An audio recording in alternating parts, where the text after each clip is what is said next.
السلام علیکم۔ رمضان اور تراویح کے فضائل۔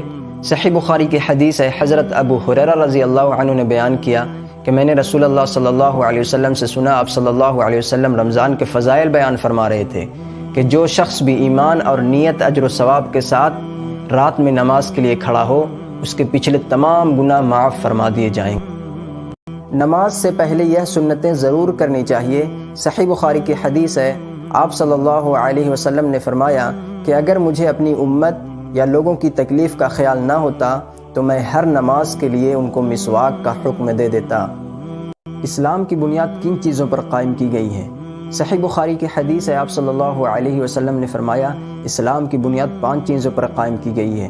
اول، اس کا گواہی دینا کہ اللہ کے سوا کوئی عبادت کے لائق نہیں اور محمد صلی اللہ علیہ وسلم اللہ کے رسول ہیں۔ دوسرا، نماز قائم کرنا۔ تیسرا، زکوٰۃ ادا کرنا۔ چوتھا، حج کرنا۔ پانچواں، رمضان کے روزے رکھنا۔ جمعہ کے دن یہ سنتیں ضرور کرنی چاہیے۔ صحیح بخاری کی حدیث ہے، آپ صلی اللہ علیہ وسلم نے فرمایا جو شخص جمعہ کے دن غسل کرے اور خوب اچھی طرح سے پاکی حاصل کرے اور تیل استعمال کرے یا گھر میں جو خوشبو میسر ہو استعمال کرے، پھر نماز جمعہ کے لیے نکلے اور مسجد میں پہنچ کر 2 آدمیوں کے درمیان نہ گھسے، پھر جتنی ہو سکے نفل نماز پڑھے اور جب امام خطبہ شروع کرے تو خاموشی سے سنتا رہے، تو اس کے اس جمعہ سے لے کر دوسرے جمعہ تک سارے گناہ معاف کر دیے جاتے ہیں۔ آپ صلی اللہ علیہ وسلم کن کن چیزوں سے منع فرماتے تھے؟ صحیح بخاری کی حدیث ہے، نبی کریم صلی اللہ علیہ وسلم بے فائدہ بات چیت کرنے، زیادہ سوال کرنے، مال ضائع کرنے، اپنی چیز بچا کر رکھنے اور دوسروں کی مانگتے رہنے، ماؤں کی نافرمانی کرنے اور لڑکیوں کو زندہ درگور کرنے سے منع فرماتے تھے۔ صحیح بخاری کی حدیث ہے، حضرت ابو ہریرہ رضی اللہ عنہ نے کہا کہ میرے دوست نبی صلی اللہ علیہ وسلم نے مجھے 3 چیزوں کی نصیحت فرمائی۔ پہلا، ہر مہینے کی 3 تاریخوں میں روزہ رکھنے کی وصیت فرمائی تھی۔ دوسرا، چاشت کی 2 رکعت کی بھی وصیت فرمائی تھی۔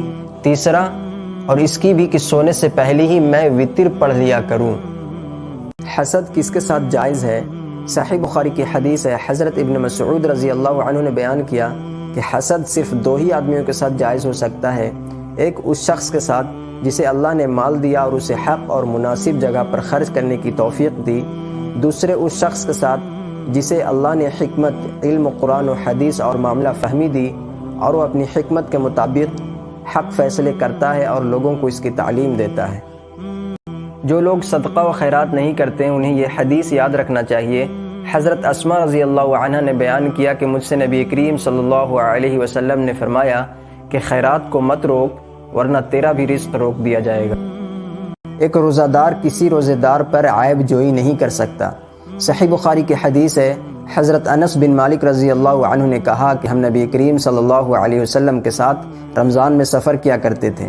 بہت سے روزے سے ہوتے اور بہت سے بے روزے سے ہوتے، لیکن روزے دار کسی بے روزے دار پر اور بے روزے دار کسی روزے دار پر کسی قسم کی عیب جوئی نہیں کیا کرتے تھے۔ رمضان میں اپنی ازواج کے ساتھ صحبت یا احتلام ہونے کی وجہ سے فجر کے وقت غسل کر سکتے ہیں۔ صحیح بخاری کی حدیث ہے، حضرت عائشہ رضی اللہ عنہ نے کہا رمضان میں فجر کے وقت نبی کریم صلی اللہ علیہ وسلم احتلام ہونے کی وجہ سے نہیں بلکہ اپنے ازواج کے ساتھ صحبت کرنے کی وجہ سے غسل کرتے اور روزہ رکھتے تھے۔ سفر میں روزہ رکھنا۔ صحیح بخاری کی حدیث ہے، حضرت عائشہ رضی اللہ عنہ نے بیان کیا کہ حمزہ بن عمرو اسلمی رضی اللہ عنہ نے عرض کیا اللہ کے رسول میں سفر میں روزہ رکھوں؟ نبی کریم صلی اللہ علیہ وسلم نے فرمایا جی چاہے تو روزہ رکھ، جی چاہے تو افطار کر۔ سحری کھانے کے فائدہ جانتے ہیں؟ صحیح بخاری کی حدیث ہے، رسول اللہ صلی اللہ علیہ وسلم نے فرمایا تسحروا فإن فی السحور برکہ، سحری کھاؤ کہ سحری میں برکت ہوتی ہے۔ سحری کرتے وقت اذان کی وجہ سے لوگ شک میں رہتے ہیں۔ صحیح بخاری کی حدیث ہے، حضرت بلال رضی اللہ عنہ کچھ رات رہتے بھر میں اذان دے دیا کرتے تھے، اس لیے رسول اللہ صلی اللہ علیہ وسلم نے فرمایا جب تک ابن ام مکتوم رضی اللہ عنہ اذان نہ دیں تم کھاتے پیتے رہو، کیونکہ وہ صبح صادق کے طلوع سے پہلے اذان نہیں دیتے۔